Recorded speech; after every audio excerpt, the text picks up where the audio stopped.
Shalom saudara-saudari yang terkasih dalam Tuhan, dimanapun kita berada, kiranya Kristus senantiasa menyertai kita dan memberkati kita dimanapun kita berada. Saudara terkasih dalam Tuhan, kita kembali lagi dalam perenungan kita, di dalam refleksi yang memiliki satu tema, yaitu hati Tuhan sepanjang masa. Nats yang mendukung ayat ini, firman Tuhan ini, yaitu terambil dalam 2 Tawarik pasal yang ke-7 ayat yang ke-14.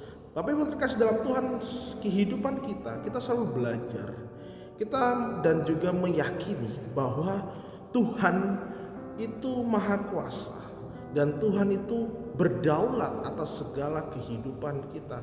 Tuhan tahu segala apa yang kita perlukan, dan ketika kita memohon kepada Tuhan, kita juga dapat datang kepada Tuhan kapanpun kita mau. Tetapi menjadi pertanyaan setiap kita pada hari ini, walaupun kita dapat datang kapanpun kepada Yesus untuk menyampaikan permohonan kita, lalu menjadi pertanyaan adalah bagaimana seharusnya sikap kita dalam menyampaikan permohonan kita kepada Tuhan. Lalu menjadi pertanyaan kedua adalah berapa lama kita harus menunggu jawaban dari doa-doa kita. Bapak yang kasih dalam Tuhan, kita tahu memang Tuhan kita adalah Tuhan yang tidak mustahil, dan Dia akan menjawab segala permohonan kita. Tapi menjadi pertanyaan adalah bagaimana sih seharusnya sikap kita datang ke hadapan Tuhan? Bagaimana sikap kita? Kita harus datang ke hadapan Tuhan. Bagaimana juga kita bertanya-tanya kapan dan berapa lama seharusnya Yesus itu Tuhan kita menjawab doa-doa kita. Nah, Bapak Ibu kasih dalam Tuhan, untuk menerima jawaban ini, 2 Tawarik pasal yang ke-7 ayat 14 memberikan jawaban. Ada 4 tindakan ketika kita datang dan memohon kepada Tuhan. Yaitu yang pertama adalah merendahkan diri.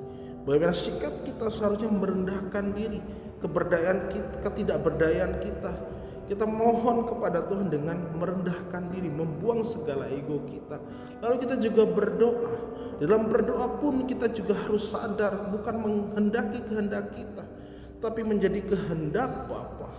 Lalu yang ketiga, Bapak yang terkasih dalam Tuhan, adalah bagaimana ketika sudah kita merendahkan diri, kita berdoa, maka kita juga harus mencari wajah Tuhan. Mencari wajah Tuhan, yaitu kita menyenangkan hati Tuhan, biar Tuhan menyinari wajahnya ketika Dia memberkati kita. Lalu yang terakhir, Bapak Ibu, yang keempat, yaitu berpaling dari cara-cara kita yang jahat. Artinya kita melakukan satu pertobatan dalam hidup kita. Ketika kita datang dalam hadirat Tuhan, kita harus membereskan segala dosa kita, dan kita tidak kembali kepada dosa-dosa kita yang lama. Nah, ketika kita sudah melakukan 4 hal ini, Bapak Ibu terkasih dalam Tuhan, maka di dalam 2 Tawarik pasal 7 ayat 14 mengatakan bahwa kita akan menerima 3 janji dari Tuhan. Janji yang pertama adalah Tuhan akan mendengar dari surga. Dia yang mendengar setiap jawab dari setiap seruan-seruan doa kita. Bukan sekedar mendengar setiap seruan kita di surga, tapi juga Tuhan akan mengampuni segala dosa kita. Dia akan mengampuni keperdosaan kita ketika kita memohon ampun kepada Dia. Dan yang ketiga, Bapak yang terkasih dalam Tuhan, Tuhan akan memulihkan tanah kita, yang artinya adalah Tuhan akan memulihkan negeri kita. Jadi kita bisa mempersempitkan, Tuhan akan memulihkan keluarga kita. Nah, Bapak Ibu kasih dalam Tuhan, menjadi kesimpulan kita pada hari ini, ini bukanlah suatu tindakan yang harus dilakukan hanya sekali saja, tetapi ini adalah suatu proses dalam kehidupan kita, terus menerus. Bagaimana kita terus merendahkan hati kita, kita terus berdoa, kita terus mencari Tuhan dan memiliki hati yang bertobat. Menjadi pertanyaan bagi kita semua, apakah hidup kita sudah merendahkan diri kita di hadapan Tuhan, membuang segala ego kita? Sudahkah kita berdoa di hadapan Tuhan dengan mengatakan kehendak-Mu lah yang jadi?